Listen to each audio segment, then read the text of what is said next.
Hello, everybody, and welcome to Fortune Comic News, episode Rebirth number 1. Rebirth 1. Wait. Is that what we did 52, and now it's Rebirth number 1. I am your host, Oh, Chris. my God. I didn't even oh, wow. Yeah, Mike. Yeah, if only we had Jeff Johns to write this podcast for us. If only. Be a lot more exciting. So I will apologize. I am still getting over a cold, and my voice probably sounds like shit, but we're doing episodes anyways. Man, what a piece of shit. Still podcasting. He doesn't feel well. What an asshole. Wow.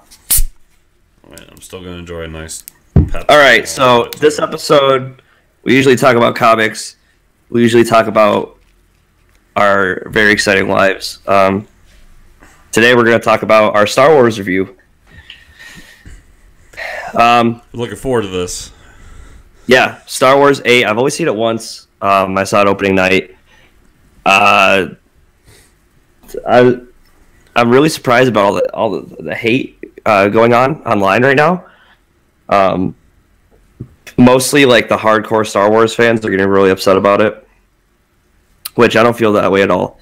I would give this like an 8 out of 10. I liked it. I don't know if I liked it as much as The Force Awakens. I think I like The Force Awakens more. Well, this is obviously spoilers for the new Star Wars The Last Jedi movie. Yeah, hardcore spoilers. Hardcore spoilers. And if like I was doing this interview right after I saw it, I'd be like, oh, holy shit, man, it was great. But I've had some time to think and ponder. The movie was great. Where they took these characters is pretty interesting. Let me just go say some things I liked. Well, okay, what would you give it out of 10? What would you give it? Yeah, I'll start. So I have a little bit of an opposite reaction of you. I've seen the movie twice now. Yeah. And since seeing it, I like it even more. And I think that's what'll happen to me too. I think I need to see it again. I actually I mentioned to go see it again. I'm thinking about going tomorrow. And I honestly I'm giving it a 9.5. I think it's my favorite Star Wars since Empire Strikes Back. All right, let me knock you down a little bit here. I'm not trying to knock this movie at all. I think it's fantastic. It's going to make $1 billion. It's a great film. It wasn't a copy paste of anything like Force Awakens. Everybody says, it's just a New Hope.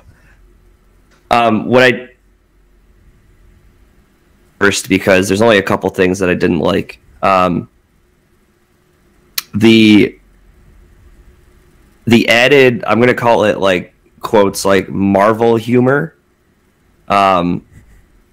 And you'll probably understand what I'm saying here. There was a lot of scenes in this movie that they could have just committed to. It could have been a really serious scene, but there was like this like humorous bit or line added to it.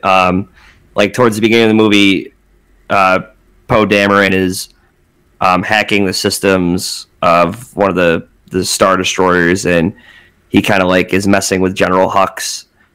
And it's like made to be really comedic. Like he has him on hold on the phone.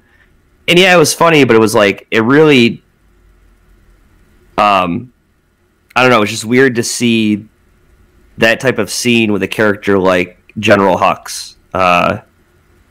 It just didn't really, it didn't really feel, well, we saw a little bit of it in The Force Awakens where the beginning of the movie, Kylo Ren kind of kneels down and Poe goes to him, oh, so who talks first? Do you talk first?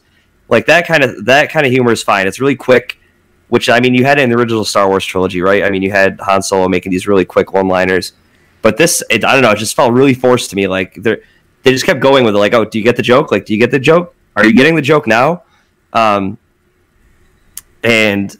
there was a lot of scenes like that for me, which I wish they committed to and been more serious with. Humor's great. I think the humor. A lot of the scenes are funny, but it was almost like the Marvel Disney is kind of taking this template that they have with Marvel, which is fine because every Marvel movie makes hundreds of millions of dollars, and then I tried to take a step back because by all means, this isn't a reason I would hate a movie. I was just you know, it was just strange to me. Okay, you have the fans, so I took a step back and I'm like, okay, I'm a fan of the original trilogy, right? We're not even going to talk about 1, 2, and 3. We'll talk about 4, 5, and 6. You have all these fans of the original trilogy that are going to go see a Star Wars movie no matter what you do to it. In front of it, they're almost guaranteed. It has that strong of a fan base that you're going to go see it unless they start. Yeah, exactly. And that goes to show you after 1, 2, and 3, like we had such high hopes for Force Awakens, right? So everybody goes back and it makes way more money than 1, 2, and 3 ever did. So now you have this younger fan base. I mean, you have all these original fans bringing their kids in and stuff. And what are these kids conditioned really to? They're conditioned to these kids are usually going to see Marvel movies as well. They have this setup and they have these punchlines that they're used to, and they all enjoy the Marvel movies. They spend a ton of money on the Marvel movies, and it's been working for Disney. So how does Disney play it safe? And they're trying to put out a movie every year. It's like, well, why don't we just take this template and form it to this franchise, which is not necessarily a bad thing. It's really, how do you make a good thing better is the kind of way I looked at it. How do you get these new fans to come on board? Because I honestly think if you released Star Wars: A New Hope today in the theaters, it would almost be like a cult classic or something. I don't really think kids would enjoy that. Like I don't know. It's hard for me to say that, but like I think this resonates more with the current culture of movies, if that makes sense. May I rebuttal? Yeah, go for it. I quite possibly couldn't disagree with you on any more on every point you just made. Oh, okay. I think that Rian Johnson went into this and knew that everybody thought he was making Empire Strikes Back Part 2. Yeah. Much like everybody says that Force Awakens is A New Hope Part 2. And that's not me dissing on A New Hope. I love it. Or I'm sorry, not dissing on Force Awakens. I love Force Awakens. I thought Force Awakens was a great movie and it was a great way to give rebirth to this franchise after the prequel trilogy. But the thing that I really love about this movie is the fact that every time they got close to an Empire Strikes Back moment, they flipped it and did they did the opposite, right? Yeah. I agree with you. When the movie started, so the movie starts, the scroll goes, I have a giant smile on my face because fucking Star Wars is happening in front of me. Yeah, oh yeah, yeah. And then it gets to that scene, and Poe's doing that whole back and forth. And the first time I saw it, I really cringed at it. I was like, oh, God. Yeah, that's how I felt. And then it got past that, and, like, him flying the ship, like, with how they showed him as a pilot, was one of the best pilot scenes in the entire franchise. Oh, yeah. Yeah, for sure. And then everything about it, like, we're going to jump around now, but, like, there was a moment where they could have gone in a direction that the original trilogy did. When Rey is kneeling in front of Snoke and they're having that chat, they could have done the I am your father moment. That could have happened. Mm-hmm. When the fact that they kill off Snoke in this movie, not halfway through it, like, that's huge. That takes away... They basically, throughout this movie, took every Star Wars trope that we know and threw it out the door and said, we're done with this. We're moving forward. And I love it because I think it's both a blessing and a curse that this says Star Wars on the title screen. Because if this wasn't a Star Wars movie, this would be hailed as the best sci-fi movie to come out in the past decade plus. Mm-hmm. Like, it does so many great things. And the fact that it kind of takes, like you said, it takes this franchise, remolds it, and says, this is how we're moving forward. It's still Star Wars. It's still the universe you love. But we're not going to depend on doing the same trope over and over and over again. Which, I love Star Wars tropes. I know that those tropes will still be around, especially when it comes to the off-year movies. But I'm glad that they're moving forward from it, because what was the first thing everybody said, except for maybe me and you, after Force Awakens? It was, oh, it's just like A New Hope. Is this what we're going to do? We're just going to retread the movies again? Mm-hmm. And now that they did that, all you see online is, oh, it's not a Star Wars movie. Yeah. I was like, what do you want? Yeah, people are just going to complain to complain. Yeah, and I feel like this movie did so much new and different and built up characters and gave them complexities that weren't there before. Luke, like, this was a great swan song for Luke. And the fact that, like, the scene that happens with Yoda was just fantastic. Everything about it, like even the biggest trope of all, which is the bullshit complex plan that somehow works out, which was post plan, doesn't work out. Let me talk about something. Let me talk about the other thing I didn't like. Before we start talking about all the great things this movie did, if you follow this movie, okay, and you look at Finn and Rose's characters, they both contributed nothing to the plot at all.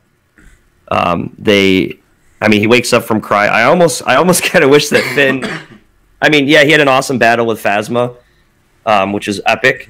But I almost wish he was like in cryo sleep until he had to fight Phasma. Because I mean, they go to the casino and stuff. We meet Benicio del Toro's character, which was really cool. But they didn't get the hack like they needed to.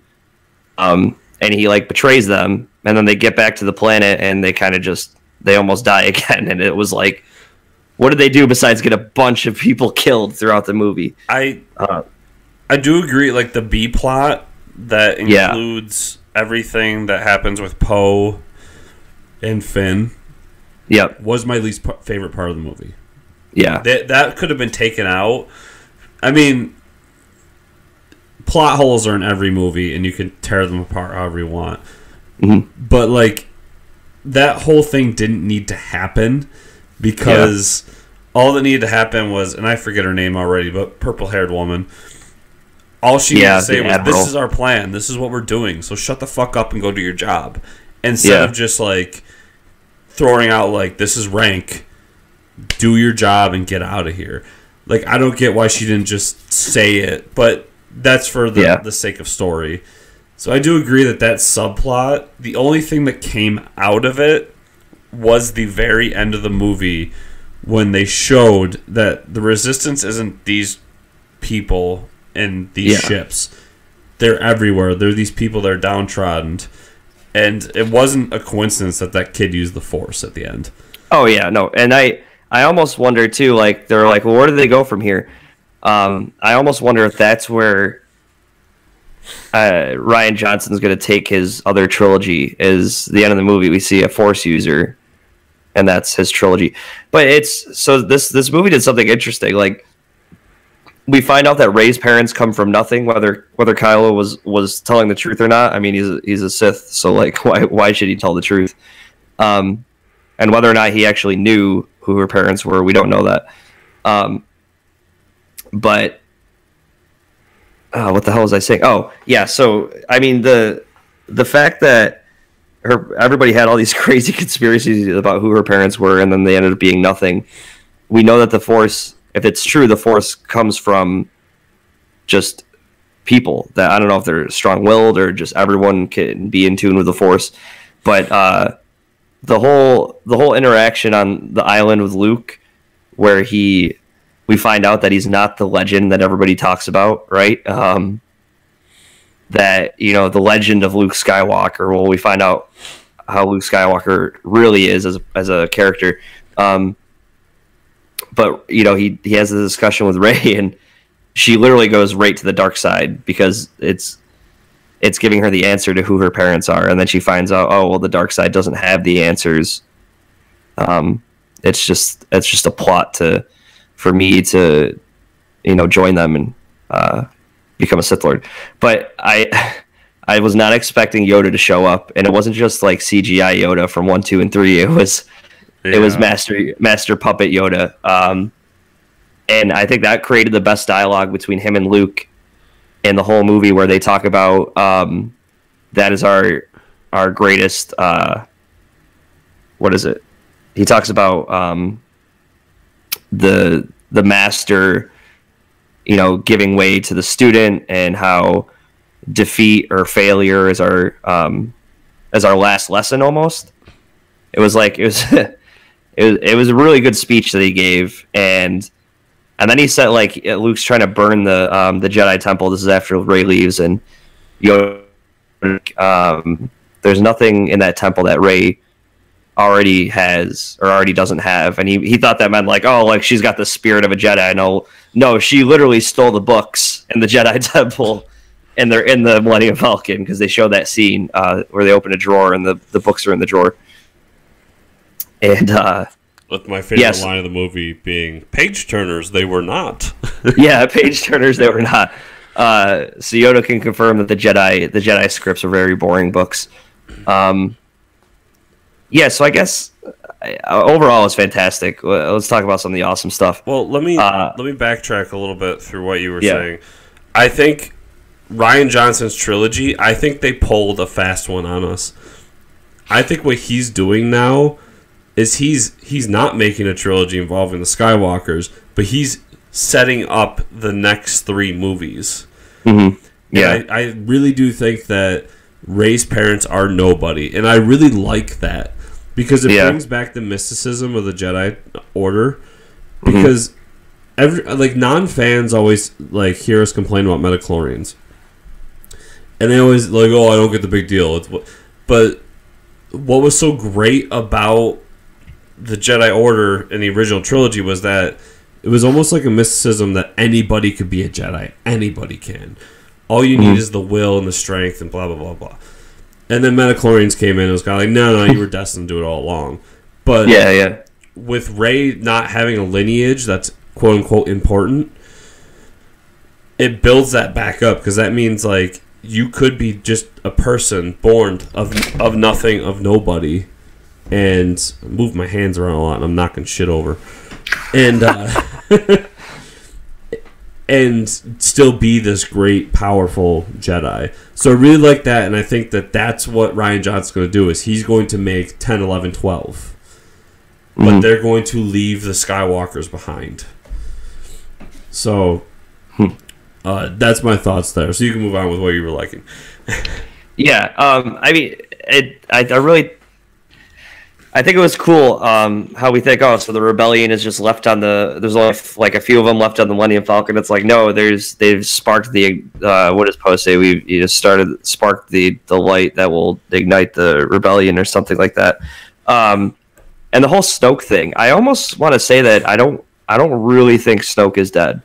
So let me tell you about my theory. That whole scene where they kill off Snoke and then they battle the Imperial Guard. I've been waiting to see those guys throw down for a while now. The Imperial Guard, and they were holding their own against Jedi. It was so cool to see that. Well, let me just throw in there, it wouldn't be the first time we've seen someone cut in half and then come back. Yeah, so we're talking about the Clone Wars and Darth Maul. And I mean, that's the beauty of the Star Wars universe, so that it's kind of open-ended whether he's going to live or not.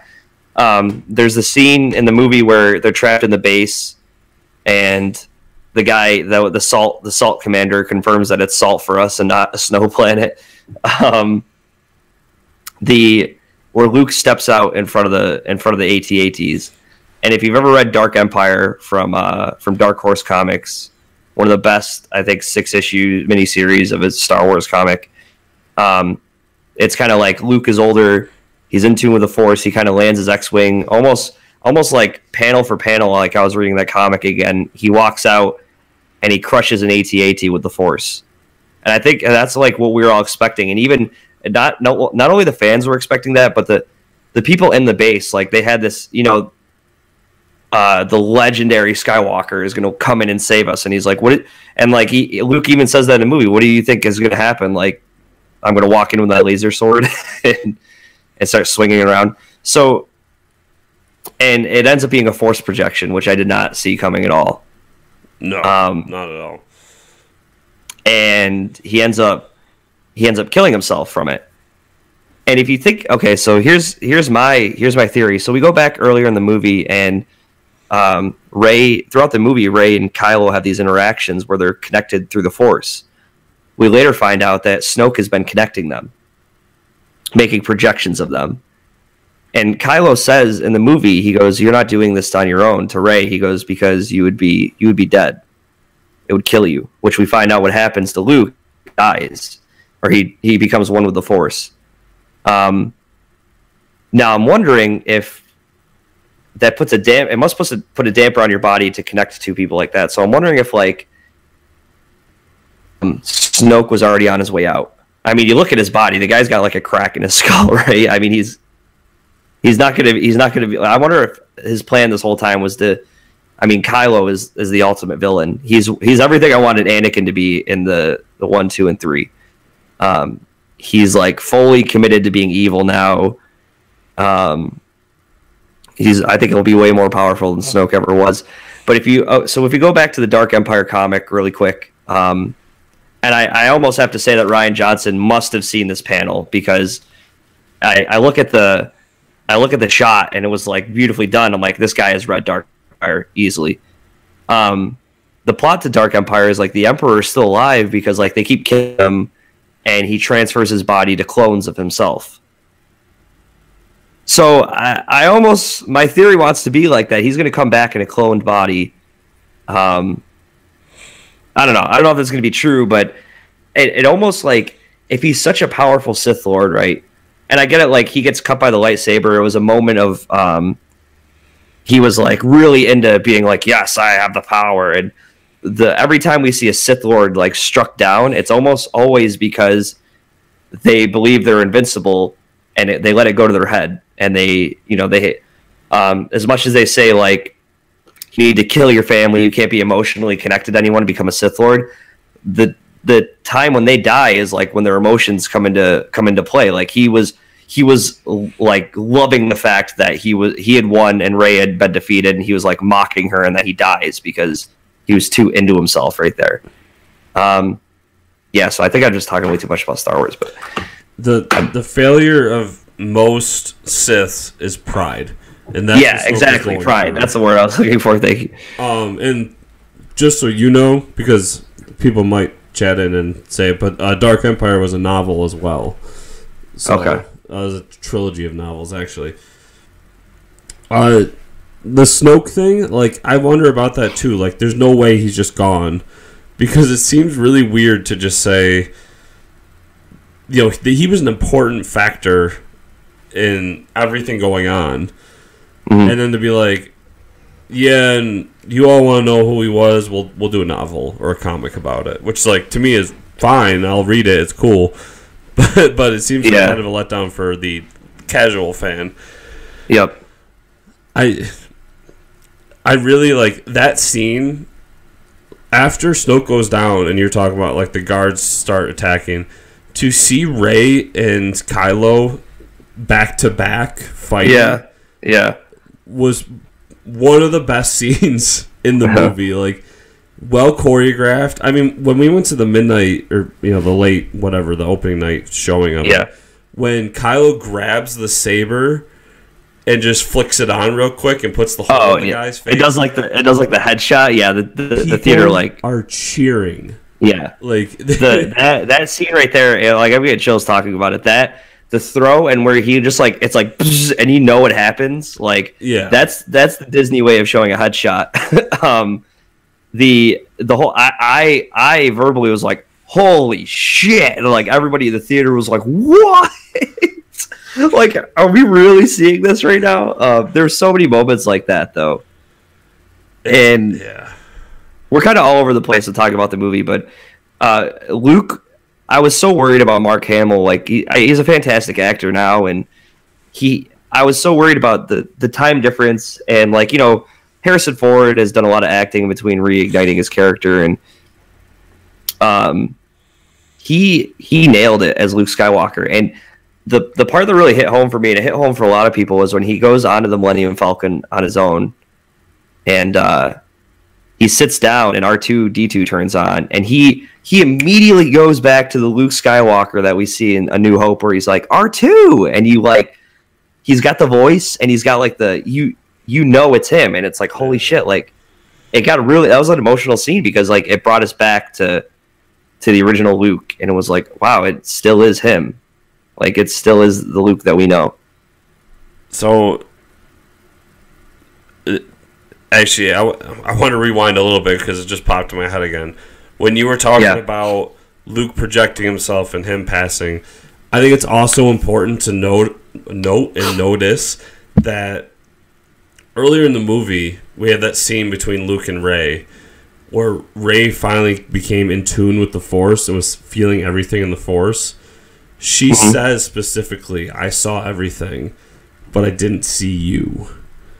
So Luke had cut himself off from the Force. So I think a part of that whole thing was that he was still a powerful Jedi, but he had cut himself off. And kind of a bad analogy, but I'm going to go with it. But much like an addict, when you quit and then you go back and just do a whole lot of whatever you did. He overdosed on the Force. Yeah, like pretty much. Yeah. I think that's what happened is he went in and he did his thing, and then it's like, and he just disappeared. That's to say, Mark Hamill will be in Episode 9. Yeah, he has to be as a Force ghost. Yeah. I don't know. I there's so much I love about this movie. It's but it was. Yeah. I mean, it was a good movie. I'm going to see it probably at least like 2 more times. It's just there's so many good space battle scenes. The scene where R.I.P. Admiral Akbar. Yeah. So yes, Admiral Akbar, R.I.P.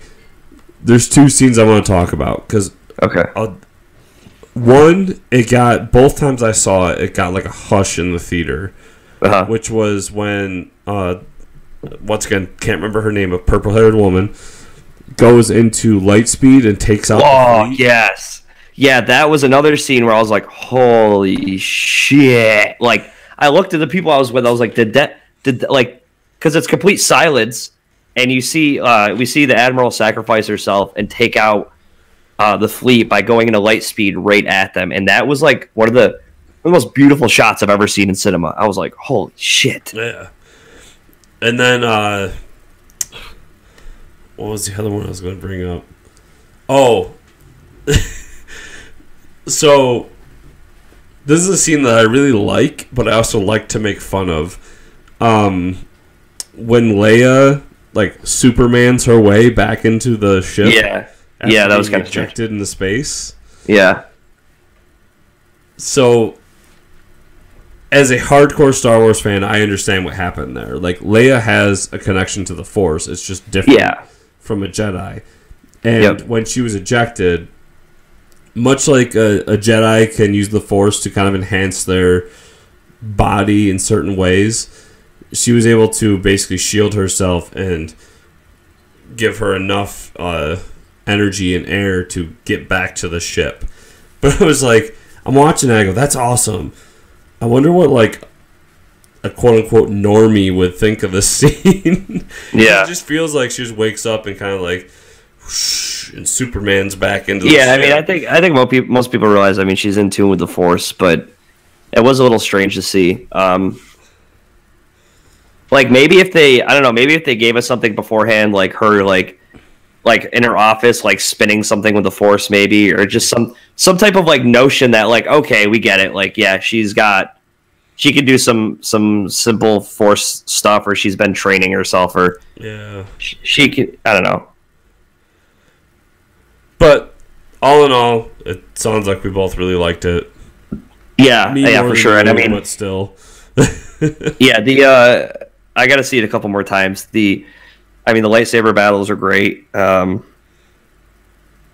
del Toro's character was great, and it's funny because they, if you think about it, so they're looking for a man with a red flower on his suit, right? Yep. And I think is it in Raiders of the Lost Ark? Indiana Jones goes to a casino, and he's wearing like a white suit with a red tulip on it or on the suit. I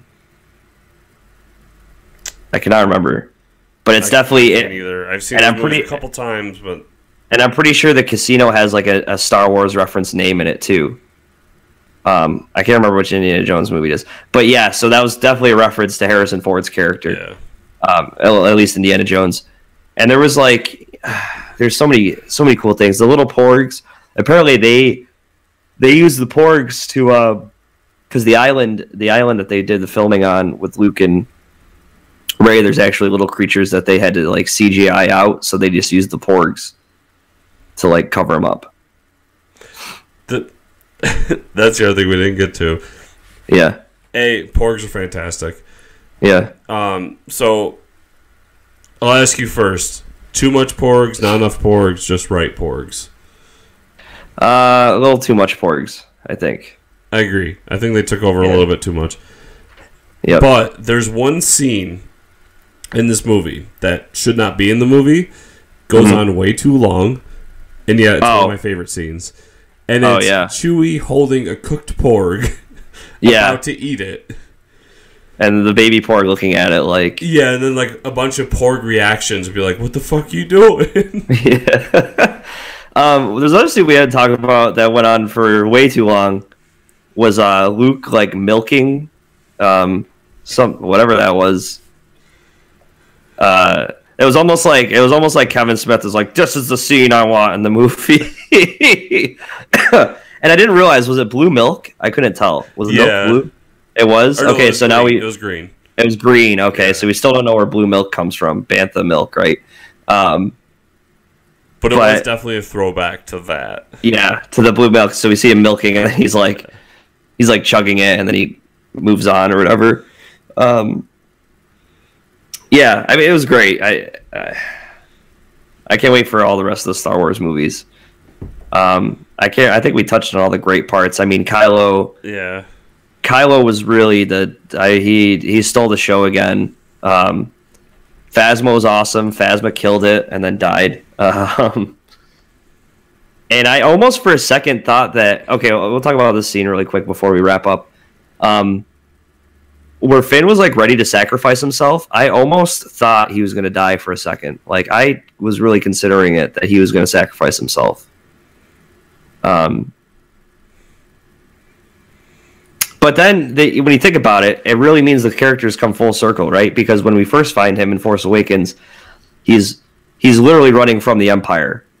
Yeah. Now we see him in this scene like full force running towards the Empire with like certain death coming. So he's come full circle. He's ready to fight them. And then Rose saves him.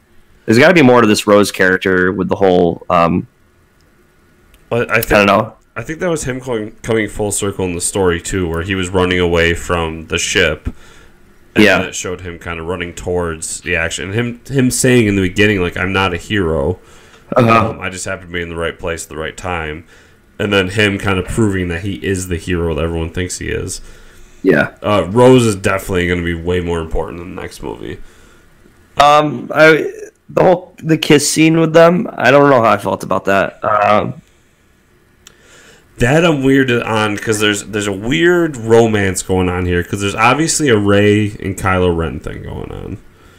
Something's happening there. There's and then we see Rey finally meet Poe Dameron, and I was like, she was like, oh wow, he's really pretty. So there's obviously a Rey and Finn thing going on. And I almost think the Rey and Finn thing is like a friendship, though. I think it's just a really good friendship. I want to say so too because they in both movies they say over and over again, my friend Rey, my friend Rey. Yeah. At the same time, it feels like there's something more there. And then obviously they're trying to build up something between Rose and Finn. Yep. So all that's left is for Rose and Kylo to hook up and so then we get this like weird rhrombus of like a weird love rhombus. I don't know. I almost wish that she didn't kiss him, but like it was enough to be like, we got to protect the ones that we love, and then she passes out. I was like, oh, but then it was like, we want to protect the ones that we love. Awkward, really weird kiss, and it was like, and that reaction, and it was almost like Finn had realized that he didn't like girls anymore or something. Like, that was the kind of reaction that he made. It was like, and that's when Finn noticed how pretty Poe Dameron was. Yeah. He's like, wow, C-3PO is looking real good right now. Yeah, there's a lot of subtle things that they were really good. Yeah. And, the earlier in the movie when Luke is like, the Force isn't just all about lifting rocks. And then at the end of the movie, Rey's lifting rocks to get them out of the cave. Rocks, yeah. Yeah, it's all about lifting rocks. So, for the sake of rambling, I think we got all our thoughts out. Yeah, I think so, too.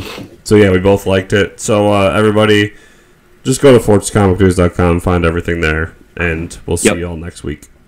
See ya.